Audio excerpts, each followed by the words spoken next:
K-Shed, episode 17. Let's do this, guys and girls.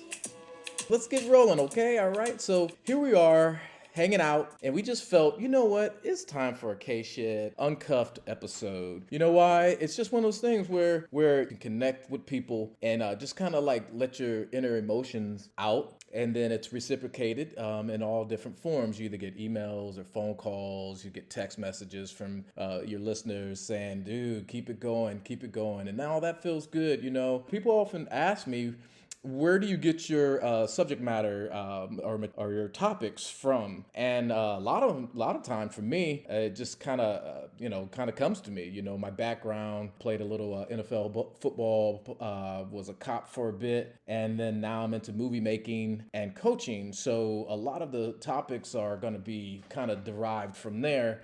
You won't hear me do an episode about the Trump and all that type of stuff, because I definitely don't go there where it comes to politics and stuff like that. I've never played that game. Not gonna start, and it's just not interesting to me. That you can talk about that political stuff all you want to, and it's still gonna happen the way they want it to happen. So what's the point? Sometimes So, but for me, I deal with like true topics that are a part of everyone's normal everyday life. Hardships, dealing with that. How do we make relationships with friends of different races and backgrounds, countries, and all that stuff? How do we make all that better?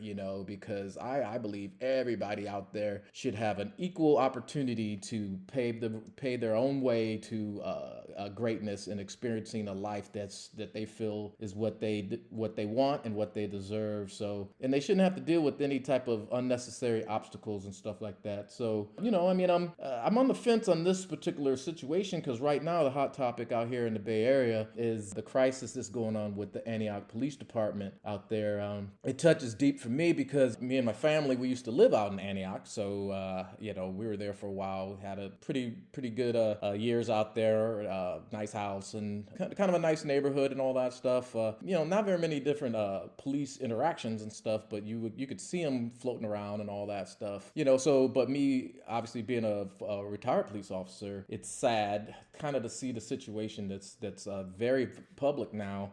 For all those who haven't heard, and then the number might have gone up. I apologize if it has, and I just don't know the exact number. But approximately 40 plus police officers are under investigation, with most of them being placed on leave due to the investigation. And it's all related to a series of emails and text messages, I believe, that are racially motivated and homophobic and all that type of stuff. And I don't know to the full extent. Obviously, it's an ongoing investigation, so there's much more going on behind the scenes. And if that's what they're telling us right now, you can bet that there's some nasty details that they haven't let out just yet that are going to be cause for some concern, and it's going to change some police officers' lives for the worse. I am quite sure. It's sad for me another level, because I worked with a couple of the police officers who are the Antioch officers who I believe are under suspension, and I don't know what their involvement was with the emails. But I do know them as people, and I do know them as former co-workers as when they were with San Leandro Police. And I have nothing but really good things to say about them. The male officer in particular, I know more about, because I worked with him a lot more than the female officer. And he was a bubbly personality, very high energy. He loved being out there on the streets and patrolling his beat and being in that cop car. I can tell you that. He always rolled up on you to make sure that you had anything you needed backup wise and all that stuff. And he was just an eager personality, where he wanted to learn everything he could about learning the craft of being a police officer. So very, very respectful too. I had many good our calls that we did together. It was really kind of fun, just watching him at work and stuff. And then the female officer I met through just passing and all that stuff. There was a few calls I did with her, but I didn't see anything that would cause any type of alarm. It seemed to me like both officers just really wanted just to kind of get in and do their own thing, and hey, you respect me, I'll respect you. don't mess with me, I won't mess with you. I mean, that's just typical personalities that I know of, man. That's what it's just that just goes without saying. That's what most people want to have happen. Just, hey, you let me do my thing, and I'll let you do your thing, and hey, I won't hate on you, don't hate on me. It seems simple enough, but for whatever reason, they felt like they weren't at the right fit at SLPD, so they transferred over to Antioch, and here we are, years down the road, and they are being mentioned in an investigation that's I think is just the tip of the iceberg over there. So and it's sad with these particular two. I'm quite sure. Well, actually, everybody who's involved with the case, who are being investigated, they are currently being disinvolved by all their fellow cop people. I hope not all of them. I hope that there's some current Antioch police officers who are still doing whatever they can to kind of like reach out when they can, obviously without jeopardizing anything that has to do with the investigation. But these are real people with families and loved ones and stuff, people that they have to provide for, and this is their livelihood. This is how they make their money. This is where they make pave the way for their kids to have good things growing up. So trust me, when you get all that taken away from you, and then all of a sudden you're outside looking in, it's a harsh world. So I'm quite sure that many people who were hanging out with them just a little bit ago, cop wise, have all like, hey man, or they won't even say that. They'll just delete everything that has to do with that person and act like they've never had anything to do with them. So I guess that makes sense to me. I'm not that way. Back when I was with the SLPD and I had a friend get placed on leave, he would respond to text, hey, how are you doing, and stuff, and obviously he would go out of his way to redirect me if I asked any questions like that he wasn't supposed to divulge any information on. But really, all it really was just, it felt good to kind of hear his voice, I guess, or to kind of hear back from him, knowing that he's doing the best that he could. And I think it worked both ways, that particular officer felt good with me checking on him as well. And, there's cops of all kinds of stuff. There's ones who would just wipe their hands clean and say, shoot, I've never met that person before. I don't want that ick sticking on me. And man, I don't know. I just don't roll like that. I don't like people who would do that. I understand, I guess, that they got to preserve their own livelihood. But just think about it, man. The day before that, they were probably hanging out. The next day, this dude or girl or whoever gets caught up in some type of incident where they get placed on leave. No one knows exactly what's going on. And then all of a sudden, people don't want to have anything to do with them. I've known the people who've got placed on leave and were on leave for years. And in the end, the investigation proved that they were falsely accused or they did nothing wrong. And, they're a better, stronger person as a result. And then they're allowed to go back to work. But all those friendships that they made prior to being placed on leave have been officially broken. And that's the part that I think is very sad. People should think about that, before they move on with this stuff. I mean, you don't have to completely block a person off and all that stuff. And that's just me, though. Sometimes people accuse me of not having a heart and not having a conscience, but in reality, I really, really, really do care about the people who are dear to me. And so obviously I wish the best for these two Antioch officers. Hopefully it'll end up being okay for them. I can only go by how I knew them. Now, if there's an email that came out that they said that they found out, one of these guys said, that Kitty Shed guy, he's, I'm quite sure that's not the case, but you know where I'm going with that one. But that's just the way the world is nowadays. Things have changed. More than likely, this episode is going to be called "How Did They Not See That Train Coming?" So flip the switch to later on as I started being a police officer and all that stuff. One of the main things that I took dear to heart was the fact that San Leandro took a chance on me. When I first started out, it took me 2 years pretty much to find a home find a police department to hire me. I first started out with Fremont, almost made that, but then, something kind of derailed me. that was my fault anyway. But then I tried with Hayward. I don't think the personality was right. And then Oakland at the same time, I think was the same thing. But then San Leandro came in the picture, and everything just clicked and everything just fit. So I held them on the same type of platform that I still hold the Raiders, because you become loyal to the place where they show nothing but faith in you, and they bring you on, and you found your home.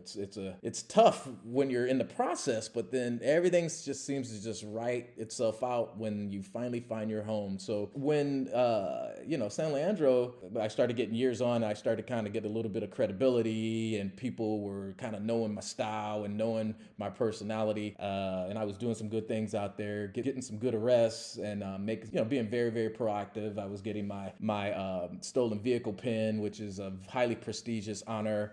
And, so people were kind of, checking me out, and I had a little bit of bravado about myself too. So, but at the same time, I'm a black officer. So I could see where, wait a minute here, I'm doing the same thing this person's doing, but this person is getting a little bit more attention, or they're getting these other assignments that I'm not getting. What's going on here? So you start paying attention. And I just remember, before I really, really started figuring out what was going on behind the scenes, I would still kind of pull people aside, people with more seniority on me who I kind of trusted. I'd say, what's going on here? And, I put in for the FTO position, and this particular sergeant told me, I don't think you're ready.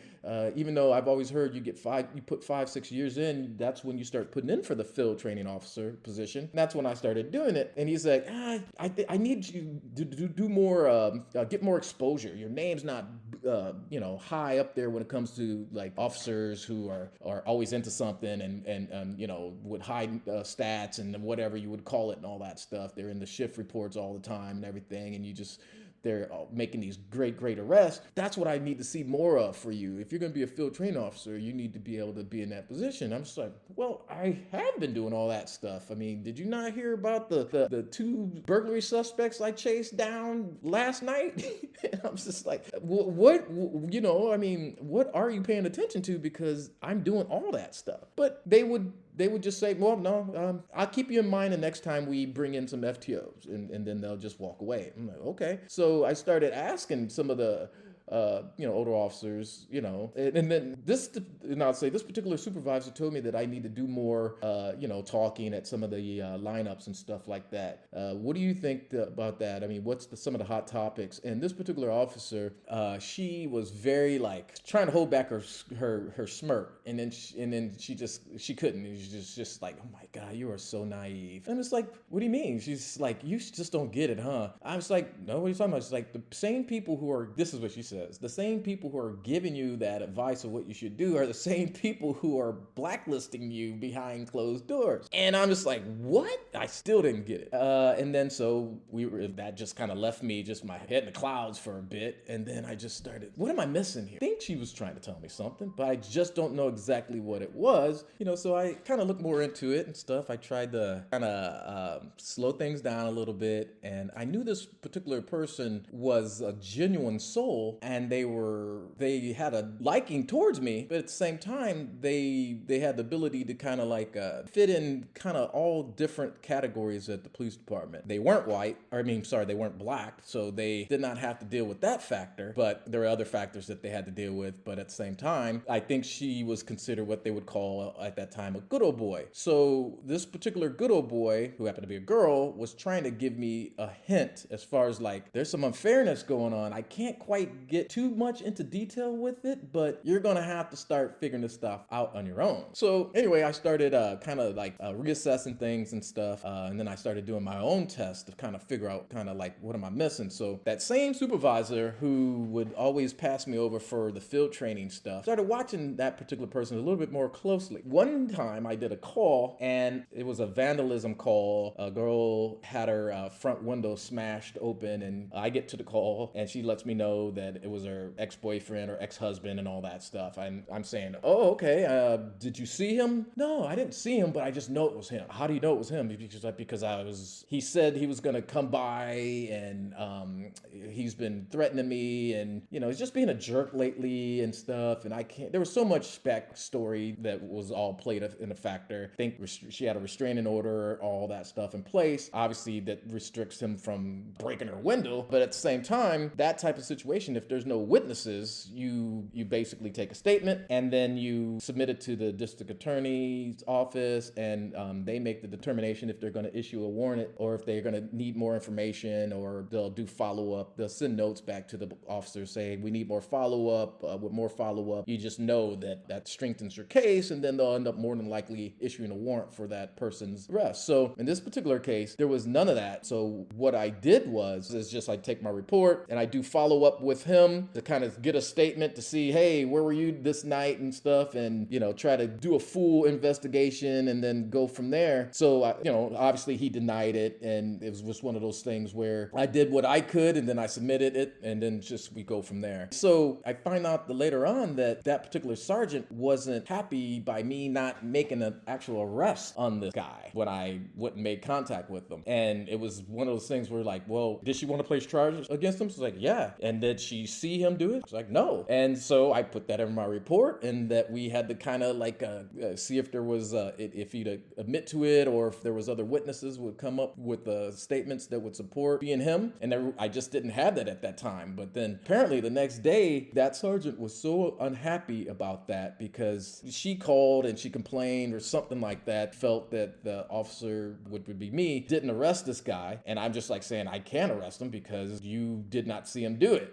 And then that's what she told to that particular supervisor. So they tried to jam me up on this whole thing, but look, I know my stuff by that many years on. You know your stuff. You know when you can make an arrest and when you know you can't. You just know that type of stuff. But when you also, if you have a target on your back, you also get jammed up from any sergeant. Doesn't matter where it comes from. They all work together in like this little clown outfit or whatever. And it's just like whoever the supervisor is, and the one they're going after, that particular supervisor, even though they're friends or whatever, will go out of their way to catch that same person doing something so they can write them up. It's really ridiculous stuff. But so I found out the next day that supervisor went to the daytime officer who worked my beat and said, I want you to go back out there and re-interview this victim of this vandalism call. And he's just like, I read Shedd's report, and he says in there that there's no witnesses, so it's going to be submitted for complaint. And he's like, no, that's not how I believe it happened. She said that she did see him. And he's like, okay, well, let primary officer kind of like handle the call and stuff. If there's follow-up needed, there'll be follow-up needed. He's like, no, I'm ordering you to go out there and get a new statement from the freaking victim. And obviously I had no choice at that point. If you're getting ordered by your supervisor to go recontact the victim, you go recontact the victim. And then in this particular case, that same officer came up with the same statement that I had, which was that she didn't see him. And so there was no true suspect information, witness statements that would lock him on the scene. So it went back to, we got to do the report, submit it to the district attorney's office. And if they feel like there's enough probable cause evidence, then they issue a warrant, and then they go from there. And then we go make an arrest. So thankfully that worked out in my favor on that one. But then I was able to start seeing, holy crap, I've been like really naive. And I agreed with that officer who first told me that. I'm like, holy crap, I'm buddying up with these people who are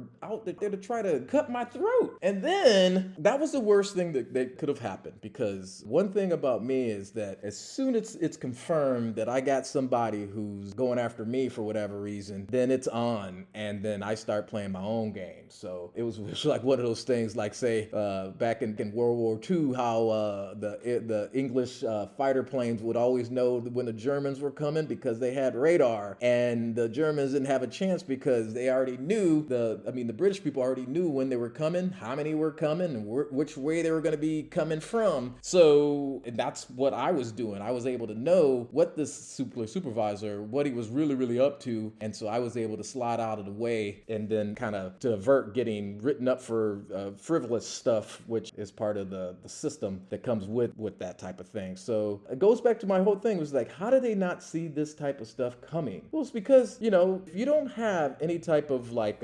hardships or obstacles that you had to face growing up, or, and your friends never had any type of the same thing or any type of hardships or anything like that. Basically the white guys, the white officers just never had to deal with any of that type of stuff, because they really don't. And why would they care about others who might be minorities and stuff, who don't really have all the advantages that some of the others do, to be able to push forward and do their job and work hard and just kind of like wait their time and stuff, and then and then they ended up not getting the position that they were just as equally qualified for as this other officer who happened to be white. So then once you start seeing that, then you can kind of like start seeing how it's not hidden, it's right there in front of you. I can't call it anything in particular. All you would see is just a group of like white guys who all kind of had the same type of interests and stuff, and they would train together. They would all get on the same shifts together. Like say if there was a high priority call, they would kind of, they were all SWAT trained stuff, so they would all kind of like pony up together, and then they all looked the same, and it was really weird. You start saying, it's like, well, how come there's no, at that time, how come there's no black officers? How come there's no female officers? How come there's no brown skin officers? How come there's no, kind of heavier set officers? How come there's no kind of like nerdy officers? How come there's no kind of like officers who aren't as loud talking as or cocky as some of the other ones who are on that unit? And then it was kind of like, wow. And I'm not trying to say that's how it is at San Leandro now. Obviously, I haven't been there in a long time, so I'm sure a lot has changed. But all I'm saying is this is what I saw when my eyes were finally open. This is what I saw at my police department. And it was very, very concerning, because you would hear grumblings from the other minorities, and then you start seeing stuff like a lot of the minorities were leaving. They were transferring. One particular case, one officer transferred from Richmond, and then stayed with San Leandro for about a year and wasn't getting anything. It was the same type of experience for him. And then he said, get this, and he transferred back to Richmond. And I was just like, how does that happen? How does a department let that happen?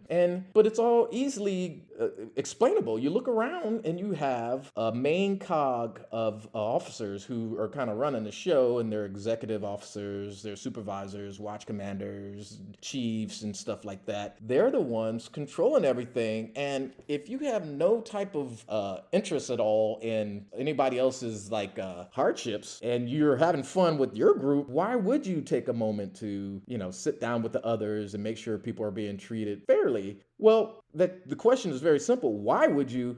I don't know why you would, but 100% you should, especially if you're the chief of the police department.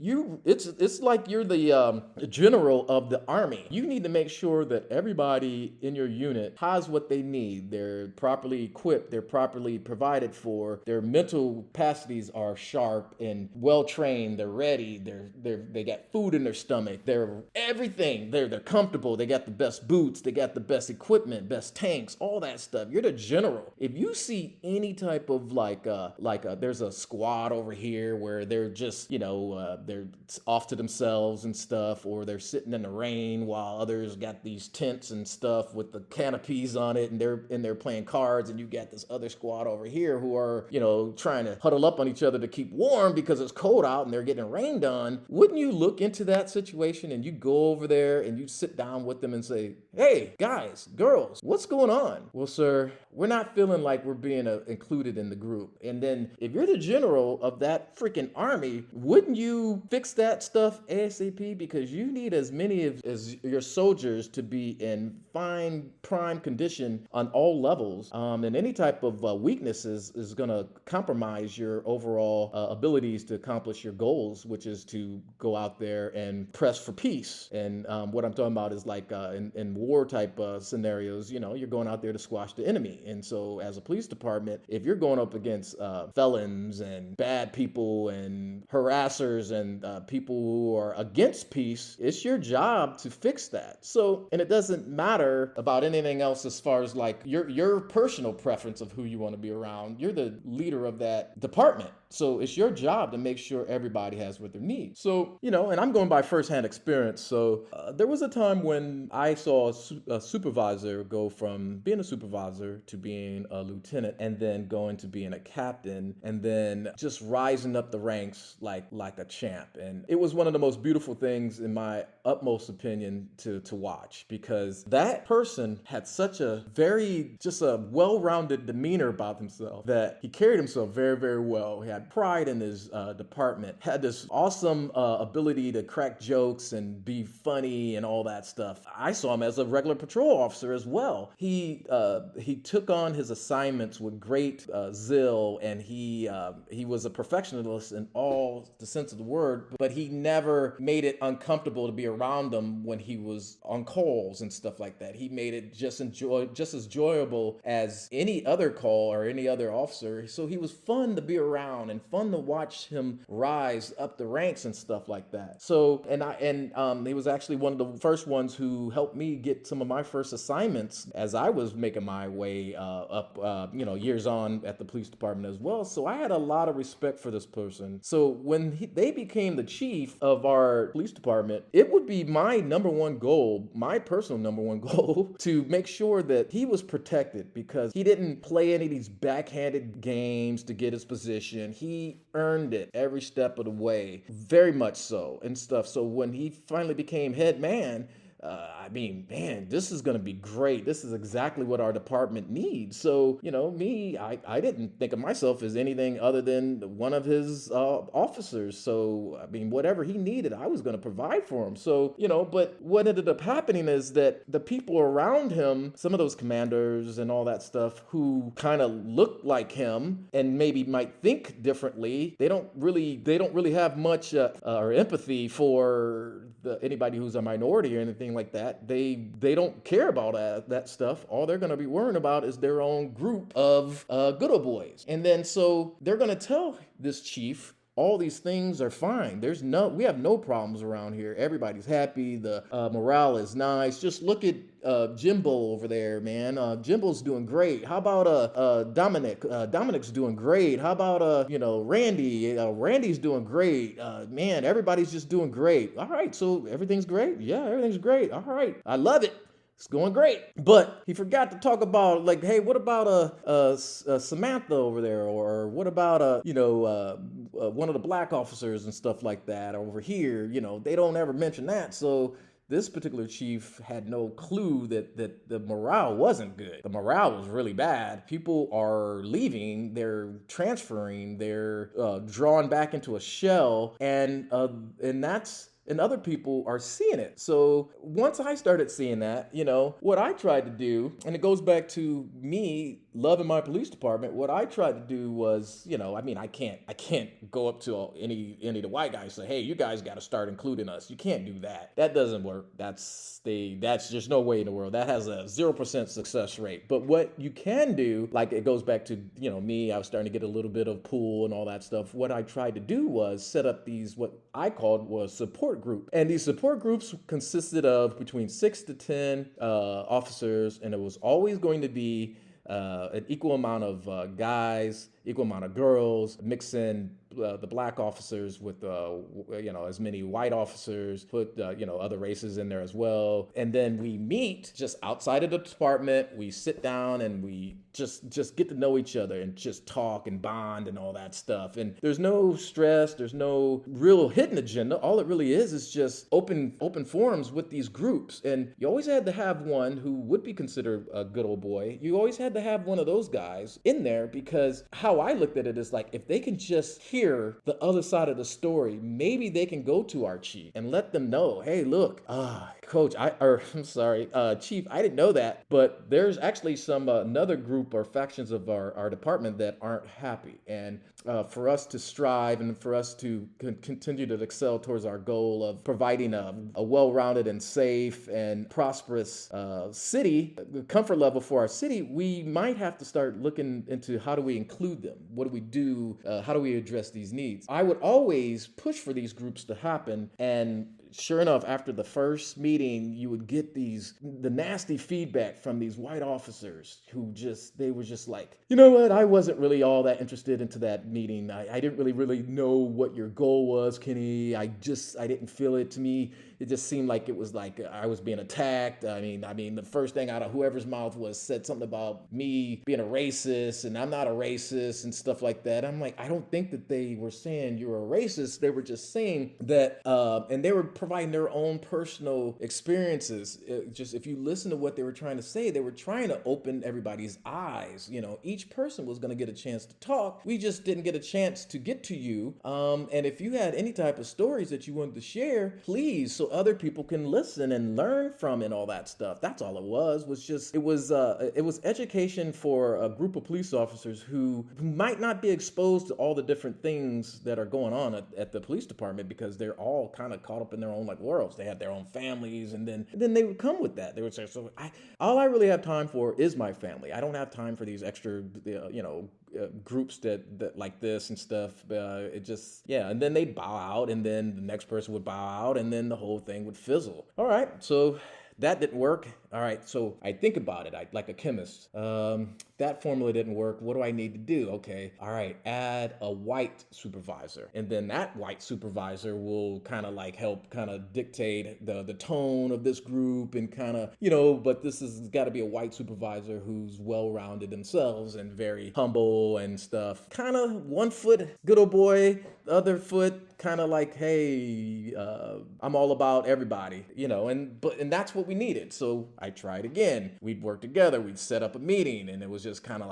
always something. 1 minute that a white male officer would say, oh, dude, that's such a great idea, Kenny. This is going to be great. I need something to be able to kind of vent and get some stuff off my chest anyway. So being around friends and stuff like that, maybe we'd go meet at a bar, have a couple beers, stuff like that. That's so legit, man. Thank you for setting something like that up. That's what they'd say when it was just me and that person. All of a sudden, then other people would be involved, or other people who were white officers would hear about this, and then they'd say, all of a sudden they say, you're doing what? And then you get a message. So something came up. We're getting way too many leaves on our ground, on our lawn outside. So I need to make sure that I'm counting the green ones. We want more green ones instead of purple ones and stuff like that. So I'm gonna have to skip this meeting tonight. So then they dip, and then the whole thing will fall apart, because we need that person. It's like you find the alphas wherever you go. You find the alphas, and then you reach out, you communicate, you secure the alphas, and once the alphas get there, the other ones follow suit. They always do. It's just I wish the alphas at our police department were a little bit stronger in their backbone than the ones we have, or the ones we had when I was there. Because it would have made a huge difference overall. Because what ended up happening is that chief who I just got done telling you about, who I adored, ended up getting railroaded, because before he knew it, he's getting blowback from the city. They're not happy with some of the cases and calls and stuff, and some of the investigations that have been happening. Some of the cases that involve some of our officers were being re-evaluated and stuff. And, our chief, bless his heart, will go out of his way to defend the officers, because his impression is, hey, everything's fine here. You guys are just coming after us unjustifiably. When in reality, maybe he should have been a little bit more engaging. Okay, let me sit down with you. How do we make it work? What is it that you guys need? And that the group on the other side, I would assume, mostly consisted of others from other races and other genders and all that stuff. And who knows, maybe that's all they needed. But to immediately bow up and say, my officers are widely respected, and they are pretty much perfect, and they make no mistakes, that's not them, they did what they were trained to do type stuff, and push back that way, I don't know if that was the right course, and so what ended up happening is that unfortunately, it didn't work out for him in long term. He should have been there still. And as soon as that happened, in my opinion, it was just a floodgate of just ills that are coming into your police department. And then with no direction, things starts like a downward spiral. And then now everybody's all against each other now and all that stuff. And then, that's what I'm trying to tell you. Look, we've been trying to tell you that train is coming. You go running and you see a group of officers standing on the tracks. Hey, there's a train coming. Get out of here, Kenny. You bother me. No, sir. Seriously, there's a train coming. I saw it. It's on the other side. Will you guys get this dude out of here? We're trying to talk, trying to have our conversation and stuff like that. He doesn't fit. Let's get him out of here. The reason why I can say that is because there were several times that I remember as a detective being upstairs in our detective offices and stuff like that, where while this chief was still there, his personalities kind of started changing a little bit. Instead of being warm and friendly to people who looked like me, it was weird. It just seemed like there was more of a preference to be around people who look more like him. And call it, maybe they were just his best friends or friends that he grew up with. I get that part, but still, you're the chief, you're the general of the army. You don't have the right or ability to pick and choose which people you hang out with. But there'd be so many different times where our bullpen area of detectives would be full of activity, whether it was some of the patrol officers coming upstairs and hanging out and all that stuff, or the detectives at their desks and stuff. We had a mix, different colors of people, and a couple female detectives and stuff up there as well. And our chief would walk around and he would do his rounds. He'd start downstairs or whatever patrol division and move around and then say hi and all that stuff. And at one point, like I said, he was very friendly. He'd always talk to everybody. But then later on in his career as a chief, things started changing. He would come up there and now he had this look like, he was more quiet, had that weary look. And then without many words being said, all of a sudden he would go in one of the back offices with the couple of the other white detectives, and then, some of the other white patrol officers would come upstairs, and then now they walk past all of us, and then they go into that office, and then the couple of the other white detectives who were just sitting at their desks a minute ago, now they get up and they all go walk into that office, and then they close the door. And I just remember sitting there, and then all the place was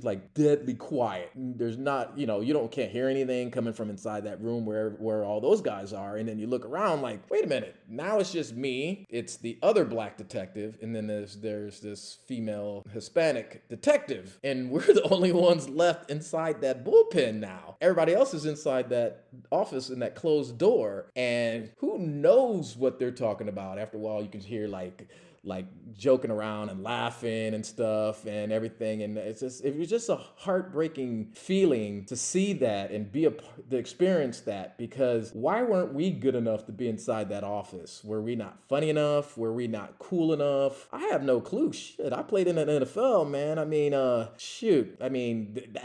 That right there held weight. So why wasn't I in that office? I guess, I don't know why. It was very damaging to your confidence and your psyche when that would happen. And again, especially it was compounded by the fact that you would try to put these groups together to build more camaraderie with the different races or the different status of groups inside the department, so we can start blending everything, because you could just see what was building outside. You can hear the public's outcries. You can see, people when you're driving around, they're not happy with the police department. It's just, there was something building right there that if this is not addressed, there was barbershop forums being, taking place almost every weekend at some of the barbershops downtown San Leandro, and people would come from all over the Oakland area. There would be police officers who would be involved. They would sit down with some of the black community members, and then so those things were trying to take off. That was the perfect time for us to reciprocate our own support group and make it official and start making it a requirement, actually,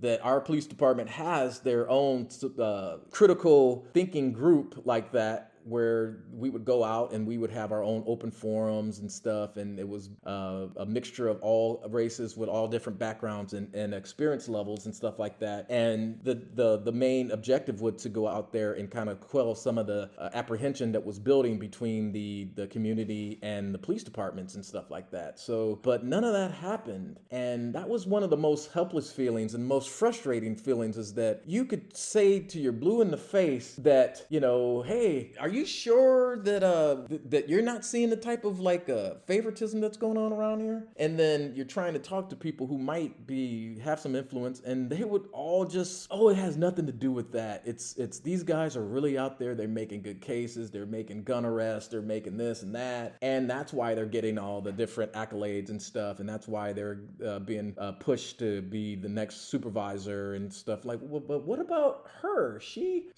I've been working with her for 8+ years, and she has done everything on a highly large level, and she's shown nothing but dedication. Her experience level, she's been breaking some serious cases, you know, where girls have been raped, and she's found the suspects, all with like this ingenious investigation. You read the report, and there was like so many different things that like a typical average cop would not think of. This female officer did something that was like magical on that particular case right there, and it took something where there was little to no suspect information, no witnesses, and she was able to crack this case and brought a suspect into custody. And she was doing that since the very beginning. She might not have been the most she had the type of personality that she was a straight shooter, and she just didn't F around.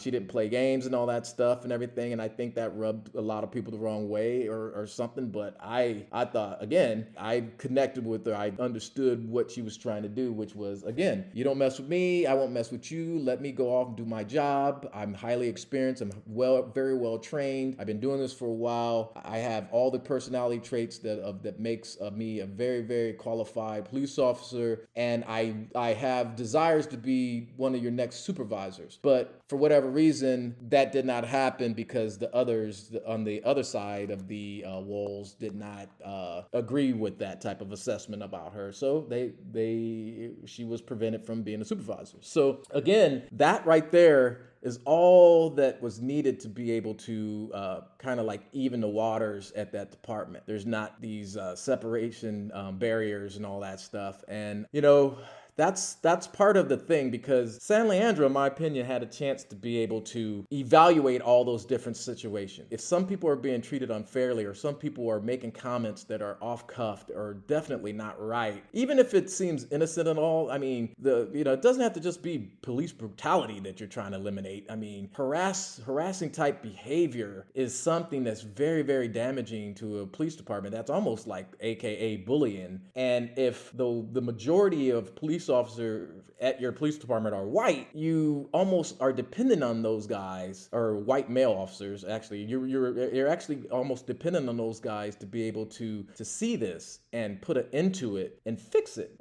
It just seems almost automatic, like a no-brainer, that's what they would want, that because that's only real way that's going to be able to, the police department out of harm's way, because if they're not changing and they're not reforming the way the world's changing and switching up and everything, then the ability to kind of your survival rate as a police department is just not going to be very easy to maintain. So I don't know.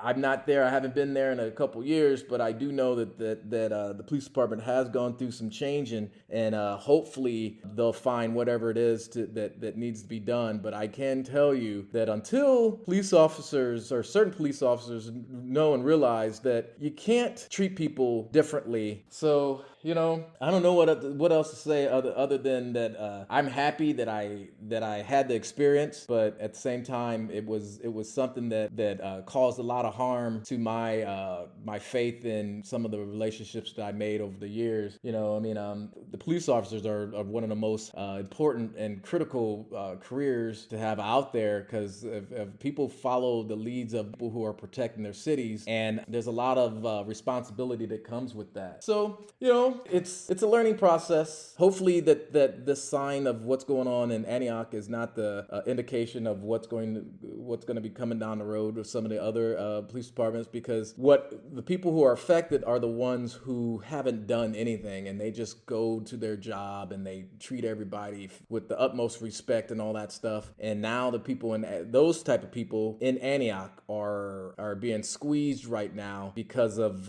what the 40 plus officers put themselves in a position to have happen, and now that compromises the complete makeup of their department as a whole. So man, before you take that pledge, you have to be able to look yourself in the mirror and saying, I don't care what I have to do. I'm going to make sure that I have a whole high sense of integrity where it doesn't matter what you look like, white, black, brown, anything. You're a brother to me, you're a sister to me, and I'm going to take care of you. I'm going to leave you guys with this story. And I learned, now that I think about it, I go back to my academy days, and there was an assignment that our teacher once had that was to split off into different groups. So all the white males were over here in the corner, all the white females were over here, all the black females or Mexican females, all that, they were together, and then all the black males were together, and then it just went down the line. And those were the categories that they wanted to split it up in. So the assignment was to discuss amongst your same race and color and gender, was to discuss prior incidences where you experience whatever situation with some of the other races and genders that are encompassed inside the room and that you're going to come in contact with outside on the street. What ended up happening was there was a white male officer who, once we went on break, because let me go backwards. Once that assignment started, we were all given a time frame to start going over stuff and everything. You could look over there at the white male officers, and they were laughing, cracking jokes, and you couldn't hear what they were saying, but they were high-fiving each other, and they were just like hooting and hollering, and it was just like, wow, those guys have fun over there. And then everybody else was kind of like, man, this is kind of a tough assignment, man. I don't have any hate in me, or I don't know. What have you experienced? And it was just kind of like, sometimes for some people it was eye-opening, and it was kind of like changed some of the way they looked at things, I would think, just from what are the reactions, because a lot of people, you look around the room and they had this look of concern, and like some looked bewildered and everything. But it goes back over there, then the group of white guys, though, they were still hooting and hollering and just having a blast. So when break came, one of the white male officers, you know me, I'm not gonna say that person's name, but really good friend of mine, we run into each other in the hall, and that person looks sick to their stomach. They look faint, they're walking slow, and they have to stop and hold themselves up on the wall for a minute, and then just say, whoa. So I ran over there and I called him. It's like, you okay? Help him into the bathroom. He started splashing some water on his face and stuff. I'm like, dude, what's going on? He's like, oh my God, I can't even believe the stuff I just heard in that group I was in. I was like, what? What are you talking about? He's just like, I'm in shock. And he was really in shock. What he was able to tell me, he couldn't tell me too much about it, but what I was able to gather was that there was some excitement, there was a little bit of excitement level that came with that group, and it was about kind of like, being able to kind of put people in their place. I'll just leave it at that, and I'll let your guys' mind kind of go from there. What was your experience, man? I mean, have you ever come across a black guy being called a nigger or anything like that? What did you do, Steve? Well, when I heard that, I went over there to that guy and I said, Biff, you don't call that guy. There was none of that. Which was the whole objective of the assignment, was for people to hear stuff and say, hey, look, even the white guy should have some type of empathy for the people they're going to be protecting. And they come across something that just doesn't seem right. Guess what you should do? You should step on in and say, that's not right. I don't want to be a part of it. And if I see or hear that again, I will be reporting you. And if it happens again, then you know what you got to do. So until that happens, unfortunately, we're going to be seeing a lot more Antioch PD crises happening around us. And people should be worried. I'm not going to sugarcoat it. People should be worried, because without police protection, the bad guys will win. And obviously, we can't let that happen. So if you're still in the police departments and you have any type of pool, do everybody around you a favor and look into support groups that are made up of everybody from all kinds of different backgrounds, all different genders, all different styles, and give everybody an open forum and an open chance to be able to tell their story. And in the end, come up with some type of plan to be able to take everything you learn from that discussion and put it into action when you get into that police car again. And anybody you hear talking disparagingly about anybody, race-wise or anything like that, you know what you're supposed to be doing at that moment. And you know what? The world will be a much better place as soon as that happens. And we're going to leave it right there. Kshed out.